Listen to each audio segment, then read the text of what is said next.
नमस्कार दोस्तों, मैं शबनम कुमारी आप सभी दोस्तों का इस छोटे से मंच पर हार्दिक अभिनंदन करती हूँ। दीपावली की हार्दिक शुभकामनाएं और 2026 की दिवाली आप लोग की सिलेक्शन वाली दिवाली हो, इसी कामना के साथ चलिए शुरू करते हैं कहानी संख्या 17 राजा निर्वंशिया की कहानी, जो कमलेश्वर जी का कहानी। इसका प्रकाशन वर्ष है 1957 ईस्वी। कौन सा ईस्वी? 1957 ईस्वी। और यह राजा निर्वंशिया कहानी संग्रह में ही संकलित है। किस में संकलित है? राजा निर्वंशिया कहानी संग्रह में ही संकलित है। इसमें कुल 7 कहानी है। इसमें कुल 7 कहानी है। कौन कौन कहानी है? नाम याद होना चाहिए। देवा की माँ, पानी की तस्वीर, धूल उड़ जाती है, सुबह का सपना, मुर्दों की दुनिया, आत्मा की आवाज़ और राजा निर्वंशिया।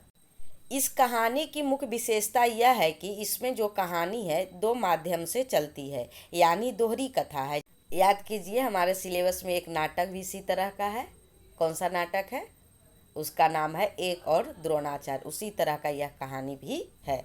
इसमें पौराणिक कथा के साथ साथ चंदा की आधुनिक कथा समांतर रूप से चलती है। इसमें सारी कन्फ्यूजन या प्रॉब्लम जगपति की बीमारी, बेरोजगारी से शुरू होकर सारे परिवार को तहस नहस कर देती है। इस पात्र की बात की जाए तो मुख्य पात्र है जगपति। कौन है मुख्य पात्र? जगपति, जो कथावाचक के स्कूल का दोस्त है और चंदा का पति है। दूर के रिश्तेदार की शादी में डकैतों से लड़ते हुए घायल हो जाता है और अंततः अफीम और तेल पीकर आत्महत्या कर लेता है। इसका पूरा कहानी इसी प्रकार है। वह कथावाचक का दोस्त है और चंदा का पति है। जब कभी अपने रिश्तेदार की शादी में जाता है तो वहाँ चोरी करने के लिए डकैत आते हैं, तो उसमें वो क्या हो जाता है? घायल हो जाता है और लास्ट में क्या करता है? अफीम और तेल पीकर आत्महत्या कर लेता है। दूसरा पात्र है जगपति की पत्नी, जिसका नाम चंदा है। जगपति और चंदा मैनपुरी के निवासी है। कहाँ के निवासी हैं? मैनपुरी के निवासी हैं और दोनों को संतान नहीं है। तीसरा पात्र है बच्चन सिंह, जो अस्पताल में कंपाउंडर है और लकड़ी के धंधे में जगपति का साझीदार है। और दूसरे साइड की अगर बात करें पात्र का, तो पहला पात्र है राजा निर्वंशिया, जो एक राज्य का संतानहीन राजा है। और दूसरी प्रमुख पात्र रानी है, जो मंत्री के साथ राजा को ढूंढने जाती है। गौण पात्र की अगर बात करें तो माँ है, कथावाचक की माता, जो बच्चों को राजा निर्वंशिया की कहानी सुनाती है। और कथावाचक इसमें कौन है? जगपति, जो जिस पे कहानी आधारित है उसी का दोस्त है। तो चलते हैं मूल कहानी पे। राजा निर्वंशिया, जो कमलेश्वर जी का कहानी है। एक राजा निर्वंशिया थे। माँ कहानी सुनाया करती थी। कथावाचक कह रहे हैं कि एक राजा निर्वंशिया थे, उनकी माँ कहानी सुनाया करती थी। उनके आसपास ही 4-5 बच्चे अपनी मुट्ठियों में फूल दबाए कहानी समाप्त होने पर गौरों पर चढ़ाने के लिए उत्सुक से बैठ जाते थे। आटे का सुंदर सा चौका पूरा होता। उसी चौक पर मिट्टी के 6 गौरें रखी जाती, जिनमें से ऊपर वाली की बिंदिया और सुंदर लगता, बाकी 5 नीचे दबी पूजा ग्रहण करती रहती। एक और दीपक की बाती स्थिर सी जलती रहती और मंगल घट रखा रहता, जिस पर रोली से साथिया बनाया जाता। सभी बच्चे के मुख पर फूल चढ़ाने की उतावली की जगह कहानी सुनने की सहज स्थिरता उभर आती। एक राजा निर्वंशिया थे। माँ कहानी सुनाया करती थी। उनके राज में बड़ी खुशहाली थी। सब वर्ण के लोग अपना अपना कामकाज देखते थे। कोई दुखी नहीं दिखाई पड़ता था। राजा के एक लक्ष्मी सी रानी थी, चंद्रमा सी सुंदर और राजा को बहुत प्यारी। राजा राजकाज देखते और सुख से रानी के महल में रहते। अब चलिए दूसरे कहानी के ऊपर लेखक बता रहे हैं। मेरे सामने मेरे ख्यालों का राजा था, राजा जगपति। तब जगपति से मेरी दांत कटी दोस्ती थी। उनके दोस्त थे, कथावाचक के कौन दोस्त थे? जगपति। दोनों मिडिल स्कूल में पढ़ने जाते, दोनों एक से घर के थे, इसीलिए बराबरी भी निभती थी। मैं मैट्रिक पास करके एक स्कूल में नौकर हो गया और जगपति कस्बे के वकील के यहाँ मुहर्रिर। जिस साल जगपति वकील के यहाँ नौकरी लगा, उसी वर्ष पास के गांव में उसकी शादी हुई। किसकी शादी हुई? जगपति के कथावाचक के दोस्त की शादी हुई। पर ऐसी हुई कि लोगों ने तमाशा बना देना चाहा। शादी तो हुई, लेकिन इस शादी में उसका तमाशा बन गया। लड़की वालों का कुछ विश्वास था कि शादी के बाद लड़की की विदा नहीं होगी, ब्याह हो जाएगा और सातवीं भंवर तब पड़ेगी जब पहली विदा की शायत होगी और तभी लड़की अपनी ससुराल जाएगी। जगपति की पत्नी थोड़ी बहुत पढ़ी लिखी थी, पर घर की लीक को कौन मेटे। बारात बिना बहू के वापस आ गई और लड़के वालों ने तय कर लिया कि अब जगपति की शादी कहीं और कर दी जाएगी। बात यह हुआ कि उनके मायके वाले के यहाँ रस्म था कि शादी में लड़की नहीं जाएगी, फिर दिन दिखाकर कभी बाद में जाया जाएगा। लेकिन इसका प्रभाव यहाँ ये हुआ कि जो यहाँ के लोग थे, जगपति के लड़के वाले के घर के लोग, वो कहे कि अब वहाँ शादी हो गया तो कोई बात नहीं, अब दूसरी जगह शादी करवा देंगे। उनका कहना था कि चाहे कानी लूल्ही से हो, पर वह लड़की अब घर में नहीं आएगी। लेकिन साल ख़त्म होते होते सब ठीक ठाक हो गया। लोग इतना गुस्सा थे कि अब दूसरी लड़की से शादी कर देंगे, भले अच्छी ना मिलेगी तो कानी कुबड़ी लूल्ही जो मिलेगी उससे करवा देंगे, लेकिन वह लड़की इस घर में नहीं आना चाहिए। लेकिन साल ख़त्म होते सब ठीक ठाक हो गया। लड़की वालों ने माफ़ी मांग ली और जगपति की पत्नी अपनी ससुराल आ गई। जगपति को जैसे सब कुछ मिल गया और सास ने बहू की बलाइयाँ लेकर घर की सब चाबियाँ सौंप दी और गृहस्थी का ढंग बार समझा दिया। जो जगपति की माँ थी वह सारा जिम्मेवारियाँ चंदा के ऊपर सौंप दिया। जगपति की माँ न जाने कब से आस लगाए बैठी थी, जैसे लग रहा था कि कब से सोच रही थी कि कोई आए और मैं उसको सारी जिम्मेदारी थमा दूँ। उन्होंने आराम की सांस ली। पूजा पाठ में समय कटने लगा। दोपहरियाँ दूसरों के आंगन में बीतने लगी। सास का क्या हुआ, पूजा पाठ में अब समय कटने लगा और कहीं बाहर जाकर चुपचाप दूसरे के घर में बैठने लगी, बातें करने लगी। पर सांस का रोग था। उनको क्या था, सांस का प्रॉब्लम था। उन्हें एक दिन उन्होंने अपनी अंतिम घड़ियाँ गिनते हुए चंदा के पास बुलाकर समझाया था। जब जगपति की माँ को लगा कि अब मेरा अंतिम समय आ रहा है, तो उन्होंने एक बार चंदा को बुलाकर बहुत प्यार से समझाया। क्या कहती है सुनिए। बेटा, जगपति बड़े लाल प्यार से पाला है। जब से तुम्हारे ससुर नहीं रहे तब से इसके छोटे छोटे हट को पूरा करती रही हूँ। कह रहे हैं जब से तुम्हारे ससुर नहीं रहे तब से मैं ही इसके सारे हट को पूरा करती रही हूँ। अब तुम ध्यान रखना। फिर रुककर उन्होंने कहा था, जगपति किसी लायक हुआ है तो रिश्तेदारों की आंखों में करकने लगा है। क्या कह रही उनकी माँ कि जगपति अब जो कमाने उमाने लगा है तो जो रिश्तेदार हैं उस सब की आंखों में क्या हुआ है, खटकने लगा है। तुम्हारे बाप ने ब्याह में वक्त जो नादानी की थी, जो तुम्हें विदा नहीं किया। तुम्हारे बाप ने जो उस समय किया था कि नहीं जाएगी, तो वह नादानी किया था। तो मेरे दुश्मन देवर जेठों को मौका मिल गया। उसी समय क्या हो गया था, मौका इन लोग को मिल गया था। तुम्हार खड़ा कर दिया था कि अब विदा करवाना, नाक कटवाना है। जगपति का ब्याह न क्या हुआ, उन लोगों की छाती पर सांप लौट गया। सोचा घर की इज्जत रखने की आड़ लेकर रंग में भंग कर दे। उन लोग नहीं चाहते थे कि जगपति का विवाह हो, लेकिन जब विवाह हो गया तो उसको किसी तरह से क्या रंग में भंग करने के लिए सोच रहे थे। किसके बारे में बता रही हैं, अपने देवर और अपने जेठ के बारे में वो बता रही हैं, क्योंकि उसके पापा नहीं थे। किसके पापा नहीं थे, जगपति के। अब बेटा, इस घर की लाज तुम्हारी लाज है। आज को तुम्हारे ससुर होते तो भला। सोचती है कि जब मेरे पति होते तो और कुछ और ही दिन होता।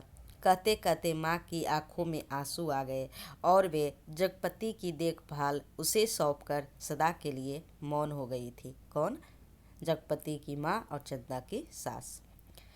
एक अरमान उसके साथ ही चला गया था कि जगपति की संतान को 4 बरस इंतजार करने के बाद भी वे गोद में न खिला पाई थी।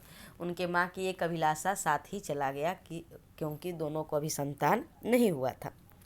और चंदा के ने मन में सब्र कर लिया था कि यही सोचकर कि कुल देवता का अंश तो उसे जीवन भर पूजने को मिल गया था। घर में चारों तरफ जैसे उतारता बिखरी रहती, अपनापा बस रसता रहता। उसके घर में कोई चीज़ की कमी नहीं था, अच्छा था, माहौल अच्छा था। उसे लगता जैसे घर की अंधेरी एकांत कोठरियों में यह शांत शीतलता है जो उसे भरमा लेती है। घर की सब कुंडियों की खनक उसके कानों में बस गई थी और हर दरवाजे की चरमराहट वह पहचान गई थी। वह घर गृहस्थी के कामों में काफ़ी उलझ गई थी। कौन? चंदा। कथावाचक कह रहे हैं कि एक रोज राजा आखेट को गए। राजा निर्वंशिया की भी कहानी चल रही है तो उसी में बता रहे हैं कथावाचक कि एक रोज राजा आखेट को गए। माँ सुनाती थी, राजा आखेट को जाते थे तो 7वें रोज जरूर महल में लौट आते थे। पर उस दफा जब गए तो 7वां दिन निकल गया पर राजा नहीं लौटे। रानी को बड़ी चिंता हुई। रानी एक मंत्री को साथ लेकर खोज में निकली और इसी बीच जगपति के रिश्तेदारी की एक शादी में जाना पड़ा। दोनों दोहरी कथा है। तो उधर कौन? रानी मंत्री के साथ निकल गई राजा को खोजने के लिए जब राजा आखेट के लिए गए थे और 7वें दिन वापस नहीं आए थे। और इधर कहानी जगपति की चल रही है जिसमें जगपति रिश्तेदारी की शादी में जाना पड़ा।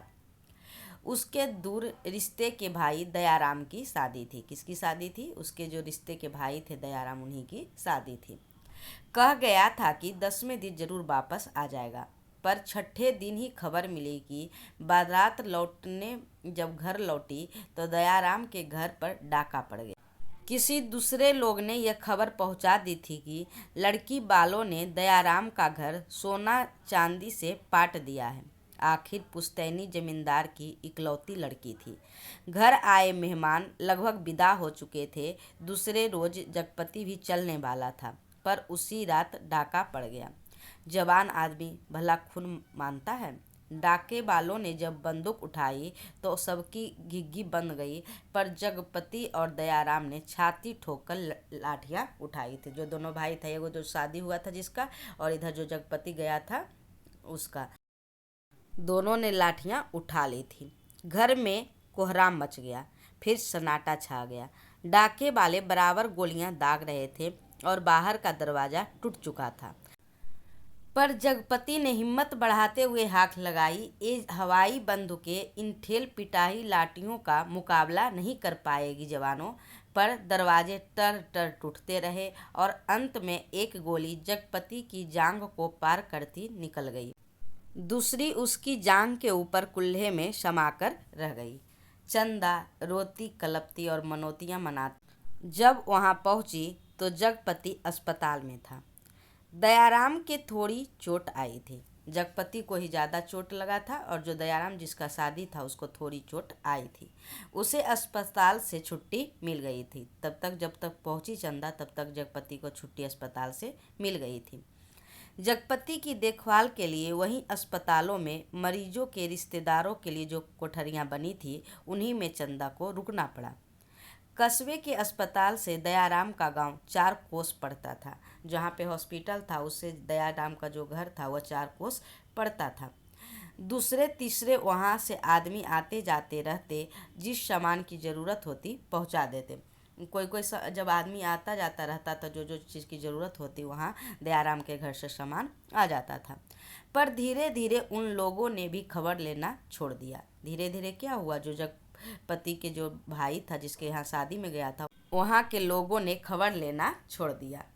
एक दिन में ठीक होने वाला घाव तो था नहीं। यह जो घाव हुआ था गोली से वह तो एक दिन में ठीक होने वाला था नहीं।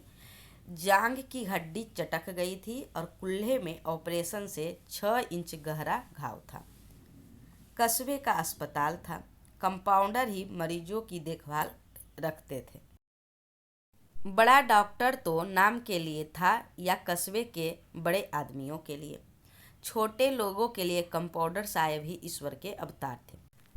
मरीजों की देखभाल करने वाले रिश्तेदारों की खाने पीने की मुश्किलों से लेकर मरीज की नब्ज तक संभालते थे। छोटी सी इमारत में अस्पताल आबाद था। रोगियों को सिर्फ 6-7 खाटें थी।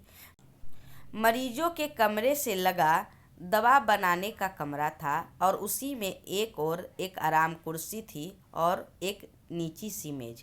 उसी कुर्सी पर बड़ा डॉक्टर आकर कभी कभार बैठता था, नहीं तो बच्चन सिंह कंपाउंडर ही जमे रहता। कंपाउंडर का नाम आया है, क्या था नाम? बच्चन सिंह।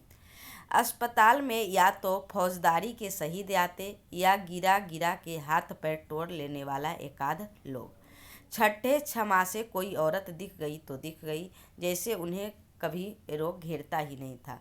मने कभी कभार औरत दिखती थी, ऐसा लगता था कि पहले औरत को रोग होता ही नहीं था। बात आगे आती है कि कभी कोई बीमार पड़ती तो घर वाले हाल बता के 8-10 रोज की दवा एक साथ ले जाते थे। ऐसा नहीं था कि औरत बीमार नहीं पड़ती थी, लेकिन जब बीमार पड़ती थी तो वहाँ के जो जेंट्स थे आके 8-10 रोज की दवा लेके चल जाते थे उसके हाल बता करके, और फिर उसके जीने मरने की खबर तक नहीं मिलती थी। उस दिन बच्चन सिंह जगपति के घाव की पट्टी बदलने आया। उसके आने में और पैर की पट्टी खोलने में कुछ ऐसी लापरवाही थी जैसे गलत बंधी पगड़ी को ठीक से बांधने के लिए खोल रहा हो। चंदा उसकी कुर्सी के पास ही सांस रोके खड़ी थी। वह और रोगियों से बात करता जा रहा था। कंपाउंडर आया और जगपति का घाव देख रहा था, और साथ में जिस तरह से वह पट्टी बदल रहा था उसको लग रहा है चंदा को कि जैसे वह मतलब लापरवाही के साथ ये काम कर रहा है। इधर मिनट भर को देखता, अब फिर जैसे अभ्यस्त से उसका हाथ अपना काम करने लगते। पट्टी एक जगह खून से चिपक गई थी। जगपति बुरी तरह कराह उठा। चंदा के मुंह से चीख निकल गई। बच्चन सिंह ने सतर्क होकर देखा तो चंदा मुख में धोती का पल्ला खोसे अपनी भयातुर आवाज दबाने की चेष्टा कर रही थी। जगपति एक बारगी बछली सी तड़प कर रह गया। बच्चन सिंह की अंगुलियां थोड़ी सी थरथराई की उसकी बांह पर टप से चंदा का आंसू गिर पड़ा। बच्चन सिंह सिहर सा गया और उसके हाथों की अभ्यस्त निठुराई को जैसे किसी मानवता कोमलता ने धीरे से छू दिया। आहो कराहो दर्द भरी चीखों और चटकते शरीर के जिस वातावरण में रहते हुए भी वह बिल्कुल अलग रहता था। फोड़ों को पके आम सा दबा देता था, खाल को आलू सा छील देता था, और उसके मन से जिस दर्द का एहसास उठ गया था वह उसे आज फिर हुआ, और वह बच्चे की तरह फूंक फूंक कर पट्टी को नम करके खोलने लगा। क्या हुआ, क्या देखता है बच्चन सिंह कि जिस तरह से वो क्या करता है, इसका वर्णन आया है कि जैसे घाव को वह पके आम की तरह दबा देता था और खाल को आलू जैसे छीलता है उसे छील देता था। उसके मन में क्या हुआ, थोड़ा सा दर्द का एहसास जग गया और वह बच्चे की तरह फूंक फूंक कर पट्टी को नम करके खोलने लगा। चंदा की ओर धीरे से निगाह उठाकर देखते ही हुए फुसफुसाया। रोगी की हिम्मत टूट जाती है, ऐसे चचा चचा नहीं कीजिए, इससे रोगी का हिम्मत टूट जाती है। कौन कहता है, बच्चन सिंह। पर जैसे यह कहते कहते उसका मन खुद अपनी बात से उचट गया। यह बेपरवाही तो चीख और कराहों की एक रास्ता से उसे मिली थी, रोगी की हिम्मत बढ़ाने की कर्तव्य निष्ठा से नहीं। जब तक वह घाव की मरहम पट्टी करता रहता तब तक किन्हीं दो आंखों की करुणा उसे घेरे रही, और हाथ धोते समय वह चंदा की उन चूड़ियों से भरी कलाइयों को बेझिझक देखता रहा जो अपनी खुशी उसे मांग रही थी।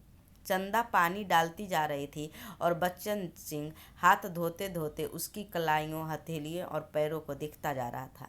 दवा खाना की ओर जाते हुए चंदा को हाथ के इशारे से बुलाकर कहा, दिल छोटा मत करना, जान का घाव तो 10 रोज में भर जाएंगे, लेकिन कुल्हे का घाव कुछ दिन जरूर लगेगा। अच्छी से अच्छी दवाइयाँ दूंगा, और दवाइयाँ तो ऐसी कि मुर्दे को चंगा कर दे, पर हमारे अस्पताल में नहीं आती। फिर भी कहता है कि ऐसा ऐसा दवाएं दूंगा कि जैसे मुर्दा भी ठीक हो जाए, इस तरह से दवा दूंगा, लेकिन फ्री में हमारे अस्पताल में वो ऐसा दवाई नहीं आता है। कौन कह रहा है, बच्चन सिंह कह रहा है। तो चंदा ने पूछती है, तो किसी दूसरे अस्पताल से नहीं आ सकती वो दवाइयाँ? तो कहता है बच्चन सिंह, आ तो सकती है, पर मरीज को अपना पैसा खर्चना पड़ता है उसमें। कह रहा है बच्चन सिंह कि वो पूछती है कि दूसरा जगह से दवाई नहीं आ सकता है सब? तो कहता है कि आ तो सकता है, लेकिन इसमें आपको पैसा लगेगा। चंदा चुप रह गई। बच्चन सिंह के मुंह से अनायास ही निकल पड़ा, किसी चीज़ की ज़रूरत हो तो मुझे बताना, रही दवाइयाँ सो कहीं न कहीं से इंतजाम करके ला दूंगा। क्या कहता है बच्चन सिंह कि कोई चीज़ की ज़रूरत यहाँ पड़ेगा तो हमको बताना, और दवाई की बात है तो कहीं से कहीं इंतजाम कर दूंगा। आगे कहता है कि महकमे से मंगाएंगे तो आते आवाते महीनों लग जाएंगे, शहर के डॉक्टर से मंगवा दूंगा, ताकत की दवाइयों की बड़ी ज़रूरत है उन्हें, अच्छा देखा जाएगा। कहते कहते वह रुक गया। चंदा ने कृतज्ञता भरी नजरों से उसे देखा और उसे लगा जैसे आंधी में उड़ते पत्तों को कोई अटकाव मिल गया है। आकर वह जगपति की खाट से लगकर बैठ गई और उसकी हथेली को लेकर वह सहलाती रही और नाखूनों को अपने पोरों से दबाती। धीरे धीरे बाहर अंधेरा बढ़ चला। बच्चन सिंह तेल की एक लालटेन लाकर मरीजों के कमरे के एक कोने में रख गया। चंदा ने जगपति की कलाई दबाते दबाते धीरे से कहा, कंपाउंडर साहब कह रहे थे। चंदा क्या कह रही है जगपति से कि कंपाउंडर साहब कह रहे थे, उसके बाद क्या हो गई, चुप हो गई। और इतना कहकर जगपति का ध्यान आकृष्ट करने के लिए चुप हो गई। क्या कह रहे थे? जगपति ने अनमने स्वर में बोला। चंदा कहती है कि कुछ ताकत की दवाइयाँ तुम्हारे लिए ज़रूरी है। कहती है कि वो कह रहे थे कंपाउंडर साहब कि तुम्हारे लिए ताकत की दवाइयाँ ज़रूरी है। तो जगपति कहता है, मैं जानता हूँ, पर देखो चंदा, चादर के बराबर ही पैर फैलाए जा सकते हैं। हमारी औकात इन दवाइयों की नहीं है। तो चंदा कहती है कि कंपाउंडर साहब इंतज़ाम कर देंगे, उनसे मैं कहूँगी। अगर पैसा नहीं है तो क्या हुआ, कंपाउंडर साहब के कहेंगे, वो इंतज़ाम कर देंगे। तो जगपति कहता है, नहीं चंदा, उधार खाते से मेरा इलाज नहीं होगा, चाहे 1 के 4 दिन लग जाए। तो चंदा कहती है, इसमें तो मैंने कह रहे चंदा कि तो इसमें तो बहुत दिन लग जाएंगे। तब जगपति समझाता है कि देखो, तुम नहीं जानती, कर्ज कोढ़ का एक रोग होता है जो एक बार लगने से तन तो गलता ही है, मन भी रोगी हो जाता है। यह कथन काफ़ी महत्वपूर्ण है और कई बार एग्जाम में आए भी हैं।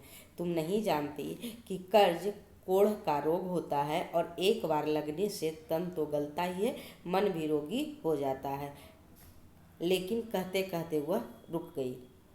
जगपति अपनी बात की टेक रखने के लिए दूसरी ओर मुंह घुमाकर लेट गया और तीसरे रोज जगपति के सिधा ने कई ताकत की दवाइयाँ रखी थी और चंदा की ठहरने वाली कोठरी में उसके लेटने के लिए एक खाट भी पहुंच गई थी।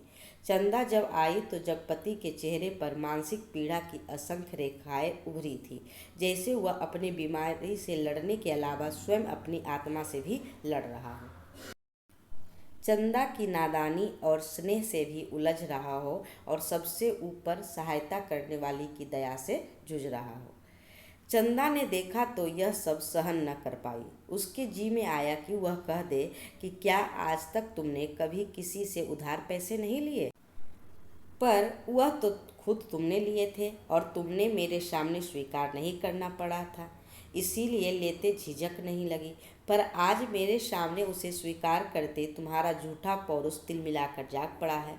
पर जगपति के मुख पर बिखरी हुई पीड़ा में जिस आदर्श की गहराई थी, वह चंदा के मन में चोर की तरह घुस गई और उसने माथे पर हाथ फेरते हुए, चंदा ने माथे पर हाथ फेरते हुए कहा, ये दवाइयाँ किसी की मेहरबानी नहीं है, मैंने हाथ का कड़ा बेचने को दिया था, उसी में आई है। क्या कह रही है चंदा कि यह जो दवाइयाँ कोई हमको मेहरबान होके नहीं दिया है, मैंने कड़ा बेचकर लाई है।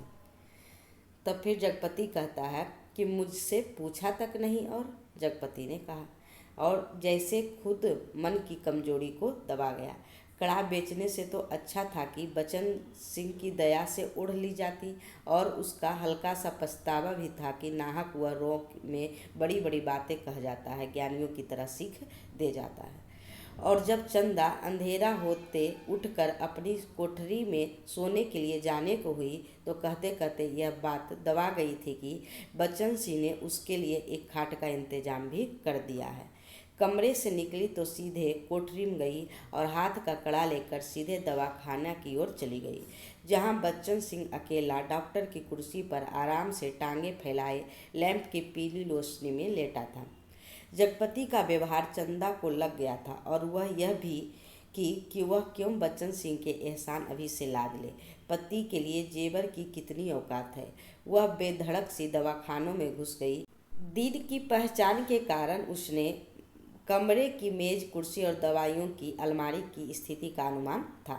वैसे कमरा अंधेरा ही पड़ा था, क्योंकि लैंप की रोशनी केवल अपने वृत्त में अधिक प्रकाशमान होकर कोनों के अंधेरे को और भी घनीभूत कर रही थी। बच्चन सिंह ने चंदा को घुसते ही पहचान लिया। वह उठकर खड़ा हो गया और चंदा ने भीतर कदम तो रख दिया पर सहसा सहम गई। जब अंधेरा था और वह चली गई उसके रूम में तो वह सहम गई, जैसे वह किसी अंधेरे कुएं में अपने आप कूद पड़ी हो। उसे क्या लग रहा है कि जैसे मैं अंधेरा कुआं में जा रही हूँ, यह रास्ता गलत है। उसको लग रहा है, एहसास हो रहा है। ऐसा कुआं जो निरंतर पतला होता जाता है और जिसमें पानी की गहराई पाताल की परतों तक चली गई हो, जिसमें पड़कर वह नीचे धंसती चली जा रही हो। अंधेरा, एकांत, घुटन, पाप। यह भी लाइन काफ़ी महत्वपूर्ण है कि जैसे ये आता भी है, कमरे में प्रवेश करने के बाद वह सहम गई कि जैसे वह किसी अंधेरे कुएं में अपने आप कूद पड़ी हो। यह पंक्ति भी काफ़ी महत्वपूर्ण है और कई बार प्रश्न के रूप में आए हैं। बच्चन सिंह अवाक ताकता रह गया और चंदा ऐसे वापस लौट पड़ी जैसे किसी काले पिशाच के पंजों से मुक्ति मिली हो। बच्चन सिंह के सामने क्षण भर में सारी परिस्थितियां कौंध गई और उसने वहीं से बहुत संयत आवाज में जवान को दबाते हुए जैसे वायु में स्पष्ट ध्वनित कर दिया, चंदा। वह आवाज़ इतनी बेआवाज़ थी और निरर्थक होते हुए भी इतनी सार्थक थी कि उस खामोशी में अर्थ भर गया और चंदा रुक गई और बच्चन सिंह उसके पास जाकर रुक गया। सामने का घना पेड़ स्तब्ध खड़ा था, उसकी काली परछाई की परिधि जैसे एक बार फैलकर उन्हें अपने वृत्त में समेट लेती और दूसरे ही क्षण मुक्त कर देती। दवाखाने का लैंप सहसा भवक कर रुक गया और मरीजों के कमरे से एक कराह की आवाज़ दूर मैदान को छोड़ तक जाकर डूब गई। चंदा ने वैसे ही नीचे ताकते हुए अपने को संयत करते हुए कहा, यह कड़ा तुमने देने आई थी तो वापस क्यों चली जा रही थी? चंदा चुप, और 2 क्षण रुककर उसने अपने हाथ का सोने का कड़ा धीरे से उसकी ओर बढ़ा दिया, जैसे देने का साहस न होते हुए भी यह काम आवश्यक था। चंदा ने कड़ा उसकी ओर बढ़ा दिया और कड़ा हाथ में लेकर वह बोला, सुनो। चंदा ने प्रश्न भरी नजरें उसकी ओर उठा दी और उसमें ताकते हुए अपने हाथ से उसकी कलाई पकड़ते हुए उसने वह कड़ा उसकी कलाई में पहना दिया। चंदा चुपचाप कोठरी की ओर चल दी और बच्चन सिंह दवाखाने की ओर। कालिख बुरी तरह बढ़ गई थी और सामने खड़े पेड़ की काली परछाई गहरी पड़ गई थी। दोनों लौट गए थे पर जैसे उस कालिख में कुछ रह गया था, छूट गया था। दवाखाने का लैंप जो जलते जलते एक बार भभका था, उसमें तेल न जाने के कारण बत्ती की लौ बीच से फट गई थी। उसके ऊपर धुएं की लकीरें बल खाती सांप की तरह अंधेरे में विलीन हो जाती। सुबह जब चंदा जगपति के पास पहुंची तो बिस्तर ठीक करने लगी तो जगपति को लगा कि चंदा बहुत उदास थी। क्षण क्षण में चंदा के मुख पर अगिनत भाव आ जा रहे थे, जिसमें असमंजस था, पीड़ा थी और निहिरता भी। कोई अदृश्य पाप कर चुकने के बाद हृदय की गहराई से किए गए पश्चाताप जैसे धूमिल चमक। क्या जगपति को लग रहा है कि कोई जो चंदा है कुछ हमसे छुपा रही है। फिर इधर आ जाती है राजा निर्वंशिया की कहानी। रानी मंत्री के साथ जब निराश होकर लौटी तो देखा कि राजा महल में उपस्थित थे। उनकी खुशी का ठिकाना न रहा। माँ सुनाया करती थी पर राजा को रानी का इस तरह मंत्री के साथ जाना अच्छा नहीं लगा। रानी ने राजा को समझाया कि वह तो केवल राजा के प्रति अटूट प्रेम के कारण अपने आप को न रोक सकी, तो राजा रानी एक दूसरे को बहुत चाहते हैं। दोनों को दिलों को एक बात सुल सी गढ़ती रहती कि उनका कोई संतान न थी। राजवंश का दीपक बुझने जा रहा था और संतान के अभाव में उनका लोक परलोक बिगड़ा जा रहा था। दोनों एक दूसरे को खूब चाहते थे, लेकिन एक कमी था जो था संतान का। कुल की मर्यादा नष्ट होने की शंका बढ़ती जा रही थी। फिर इधर कहानी आ जाती है बच्चन सिंह का। दूसरे दिन बच्चन सिंह ने मरीजों की मरहम पट्टी करते वक्त बताया था कि उसका तबादला मैनपुरी के सदर अस्पताल में हो गया है और वह परसों यहाँ से चला जाएगा। जगपति ने सुना तो उसे भला ही लगा। वो क्या कह रहा है, जब आया वो मलहम पट्टी बदलने के लिए बच्चन सिंह तो कहता है कि मेरा जो तबादला है वह मैनपुरी में हो गया, मैं वहीं चला जाऊँगा। तो ये जो जगपति था उसको क्या हुआ, अच्छा लगा। आए दिन रोग घेरे रहते हैं। बच्चन सिंह उसके शहर के अस्पताल में पहुंचा जा रहा है तो कुछ मदद मिलती ही रहेगी। आखिर वह तो ठीक होगा ही, फिर मैनपुरी के सिवा कहाँ जाएगा। पर दूसरे ही क्षण उसका दिल अखत भारीपन से भर गया। पता नहीं क्यों चंदा का अस्तित्व का ध्यान आते ही उसे इस सूचना में कुछ ऐसे नुकीले कांटे दिखाई देने लगे जो उसके शरीर में किसी भी समय चुभ सकते थे, जरा सा बेखबर होने पर बिंध सकते थे। और तब उसके सामने आदमी के अधिकार की लक्ष्मण रेखाएं धुएं की लकीर की तरह काँप कर मिटने लगी और मन में छुपे संदेह के राक्षस बाना बदल योगी के रूप में घूमने लगे। और 15-20 रोज बाद जब जगपति की हालत सुधर गई तो चंदा उसे लेकर घर लौट आई। 10-20 दिन के बाद क्या हुआ, चंदा घर लेकर लौट आई। किसको? जगपति को। जगपति चलने फिरने लायक हो गया। यूजीसी नेट के पाठ्यक्रम में 2-3 कहानी काफ़ी लंबी लंबी है, जैसे राजा निर्वंशिया, परिंदे और उसके बाद तीसरी कसम। इसीलिए एक पार्ट में पूरा वीडियो नहीं आ सकता है, लेकिन काफ़ी बड़ा हो जाएगा। इसीलिए इस कहानी को लास्ट तक ज़रूर देखें, पूरा देखें। नेक्स्ट पार्ट अगले वीडियो में आएंगे। और इतना सपोर्ट करने के लिए शुक्रिया। Thanks for watching.